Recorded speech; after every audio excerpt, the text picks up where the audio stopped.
20 ans après la fin des hostilités en ex-Yougoslavie, la région des Balkans reste marquée par le conflit. Les cicatrices sur les bâtiments reflètent celles de la population. Les tensions ethniques bouillonnent encore sous la surface et nombre d'écoles accueillent toujours les enfants en fonction de leur origine ethnique. C'est pourquoi l'Union européenne et le Conseil de l'Europe ont lancé un projet d'éducation dite inclusive sur 3 ans.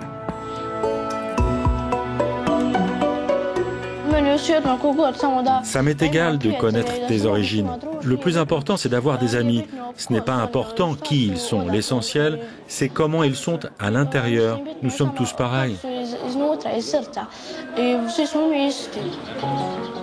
Depuis 7 ans, Saoud vit dans un orphelinat de Mostar avec ses 2 sœurs et son frère. Il fréquente maintenant l'école primaire Mustafa Edjubovic de Mostar, l'une des écoles pilotes du projet d'éducation inclusive. Ici, Saoud trouve des enseignants formés pour répondre à ses besoins en tant qu'élève potentiellement vulnérable, alors même qu'il est surdoué. Je voudrais être ministre de la Santé ou, si cela ne marche pas, je voudrais être footballeur. Il y a 740 élèves dans l'école, une trentaine sont roms, 25 proviennent de l'orphelinat et certains appartiennent à des minorités ethniques. L'école a développé le projet Éducation pour un enseignement de qualité afin d'améliorer les pratiques des enseignants et pour travailler avec les élèves ayant des besoins spécifiques. Une école inclusive, c'est une école qui accepte tous les élèves, ceux qui sont doués comme ceux qui ont des difficultés. Cela suppose l'adaptation des cours aux capacités de chacun. Des activités spécifiques sont organisées une fois par semaine, comme cette classe multimédia. Les élèves plus âgés aident les plus jeunes à apprendre. Ce matériel numérique est arrivé une semaine seulement avant notre tournage et les jeunes l'ont très vite adopté.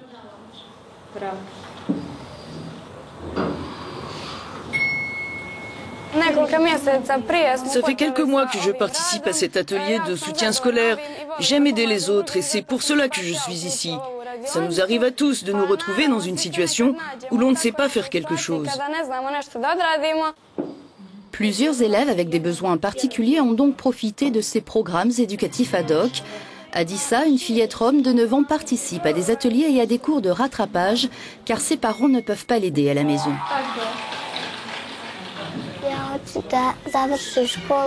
Je vais terminer l'école pour trouver du travail. Et quand j'aurai terminé l'école, je pourrai m'inscrire à la faculté. Quand j'aurai fini mes études, j'aimerais devenir médecin. Les parents participent aussi aux ateliers des enseignants. C'est une partie des pratiques d'intégration scolaire. Grâce à ces ateliers, les parents sont de plus en plus nombreux à s'impliquer dans le processus éducatif. Les enseignants et les parents travaillent ensemble pour comprendre comment repérer et approcher un enfant ayant des besoins spécifiques.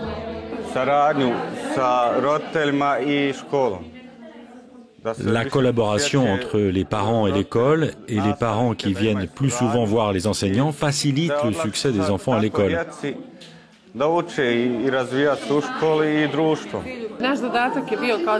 Notre devoir en tant que parents est d'informer nos enfants pour savoir comment aborder les différences entre les autres enfants, leur physique, leur origine ethnique ou leur situation économique. La maman d'Adissa a participé à son premier atelier. Moi, je suis analphabète et je veux que mes enfants apprennent toutes les choses que je n'ai pas pu apprendre. Le projet d'éducation inclusive a concerné 49 écoles des Balkans et prendra fin cette année. Nous avons rencontré à Sarajevo le secrétaire général du Conseil de l'Europe pour un premier bilan.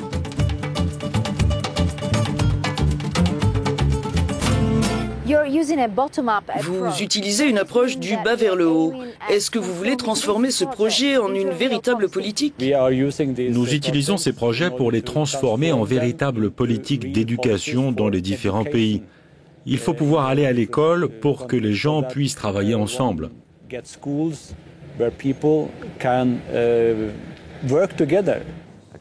L'Union européenne a financé la quasi-totalité du projet qui a coûté 5,1 millions d'euros. Nous avons rencontré le porte-parole de la délégation de l'Union européenne en Bosnie-Herzégovine à l'Institut bosniaque de Sarajevo. Pour lui, ce projet est une priorité pour la région.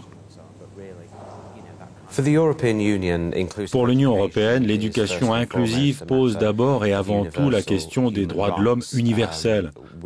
Nous croyons que la pleine intégration de tous les membres de la société, et en particulier les plus vulnérables ou les groupes marginalisés, est essentielle pour une démocratie en bonne santé. Nous avons quitté Sarajevo pour rejoindre une autre école pilote au Monténégro. Dans l'école Pejatović, les élèves viennent à la fois des zones urbaines et rurales. Cette école a mis en place une série de programmes en matière d'intégration pour les enseignants et les élèves. Parmi eux, le projet de radio Ouvrons la porte avec 15 élèves et plusieurs professeurs, dont Liliana, professeure d'histoire. Nous avons commencé tout cela en décembre 2014 et de façon plus intensive ensuite en avril. La première émission a été diffusée le 23 avril pour la Journée internationale du livre et depuis, nous diffusons tous les jours. Les élèves préparent ensemble le programme. Ils choisissent les sujets, la plupart du temps en fonction de l'actualité, et une fois par mois, ils parlent d'intégration. Današnji program posvećen je inkluziji obrazovanja. Naša škola uključena je u projekat 29. april, na današnji dan. Tokom njegove vladavine ukinuto je kmetstvo, reformisani sudovi i data je ograničena... Comme vous le voyez, cet endroit n'est pas très grand. Il faut toujours se battre un petit peu, mais c'est intéressant et tout est spontané, ce qui rend notre travail ici encore plus agréable. I uživajte u ostatku dana. Prijatno. J'aime bien travailler pour les gens, leur parler.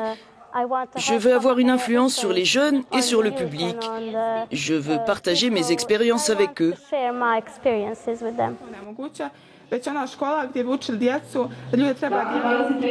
Chaque jour, ces élèves sont en direct pendant une demi-heure. Le programme est diffusé seulement dans l'école, mais tous les élèves prennent le temps de l'écouter et d'en discuter. L'avenir de la radio est d'obtenir une fréquence pour que nous puissions aller en ligne.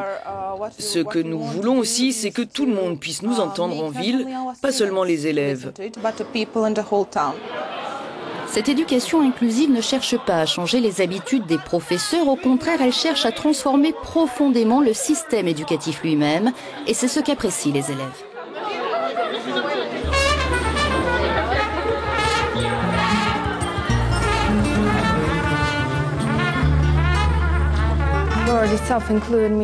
Être intégré, cela veut dire faire partie d'un groupe.